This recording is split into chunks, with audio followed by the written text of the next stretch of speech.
ব্যাংকবে যেটা বলেছে সেটা ঠিকই বলেছে।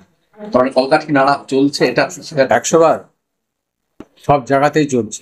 শুরুয়াত হয়েছে তো কলকাঠি নিয়ে, এ তো অস্বীকার করা যায় না।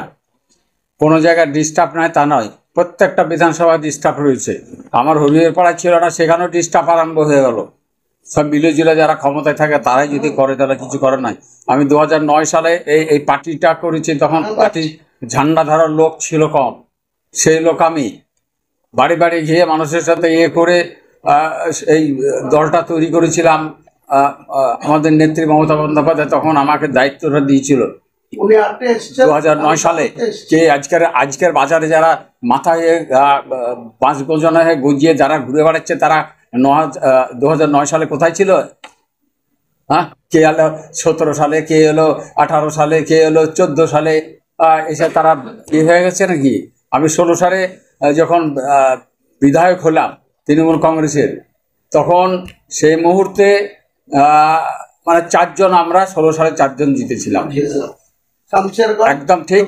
হ্যাঁ, তৃণমূলের কোনো সিম্বল গ্রামে পাড়াতে বাড়িতে কেউ জানতো না, কোনো লোক সিম্বলটা নিয়ে পছন্দ করতো না। 2026-এর আগে যেভাবে দলে বিভিন্ন যে দ্বন্দ্বে একদম জর্জরিত দল, যেমন ধরুন 21শে জুলাই সভামঞ্চ থেকে নওদায়, ওখানে হাবিব মাস্টার তিনি কথা বলছেন, জেলা পরিষদ যিনি শিক্ষা কর্মাধ্যক্ষ শফিউজ্জামান, কিভাবে ভরতপুরে হুমায়ুন কবির, এই দ্বন্দ্ব আপনি সামলে, গোষ্ঠীদ্বন্দ্ব সামলে, যেভাবে বলছেন হরিহর পাড়াতেও গোষ্ঠীদ্বন্দ্ব শুরু হয়েছে, করেছে এই জায়গাগুলো করছে। মদতটা কোথা থেকে পাচ্ছে? কিভাবে 2026 না, মদতটা কোথা থেকে হচ্ছে? 26-96 মদতটা কোথা থেকে পাচ্ছে সেটা তার উত্তরটা আমাকে দিন। মদতটা কোথা থেকে পাচ্ছে? কেন গোষ্ঠী কেন তৈরি হলো, কেন তৈরি হচ্ছে? গোষ্ঠী তারা কি করে? তারা খালি মমতা ব্যানার্জি আর অভিষেক ব্যানার্জির আমরা লোক, এইরকম ভাবে তারা বলছে। তারা কোথায় ছিল 2009 সাল থেকে 18 সাল পর্যন্ত? আজকে এত লড়াই করে, তখন বাজার ছিল কংগ্রেসের। আমাদের এই এমপি যে ছিল অধীর চৌধুরী, তখন বাজারটা আপনারা তো জানেন, আপনাদেরকে তো শিখাতে হবে না, আপনারা জানেন মুর্শিদাবাদের প্রত্যেকটা ব্যক্তি জানে এবং প্রেসের লোক তো সবাই জানে। তখন তৃণমূল করার দূরবীন দিয়ে দেখা যেত না, এরকম ভাষা তারা বলেছে, নিশ্চয়ই মনে আছে আপনাদের।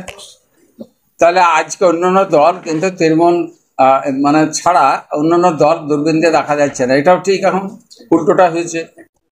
তো আমি 16 সালে জেতার পরে জেলা পরিষদ, আমি প্রত্যেকটা মেম্বারের কাছে, ফরাক্কা থেকে আরম্ভ করে আমার জলঙ্গি পর্যন্ত, রাত দিন নাই, আমি আর মধু দুজনা মিলে এই কথাগুলো শীর্ষ নেতৃত্বকে জানাচ্ছি। আমি একটা কথা বলি, দুজন মিলে আমরা জেলা পরিষদের 2016-র পরেই 17-তে সম্ভবত হবে, জেলা পরিষদ ভেঙে দিয়ে তৃণমূলে নিয়ে এসেছি। তখন এই সব যারা আজকার নেতা তারা কি জানতো? হ্যাঁ,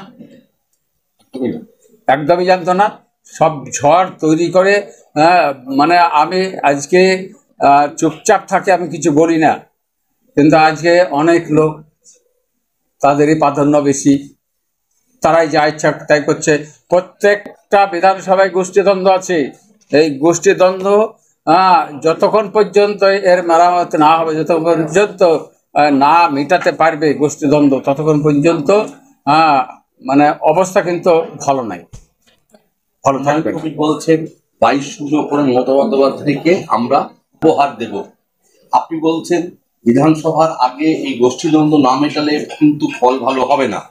তাহলে বিষয়টাকে আপনারা কিভাবে বিষয়টাকে মেটাবেন? দেখুন, সবেমাত্র আমি দায়িত্ব পেয়েছি, ঠিক আছে, আমাকে দায়িত্ব দিয়েছে, কিন্তু পাওয়ার তো অন্য জায়গায় আছে,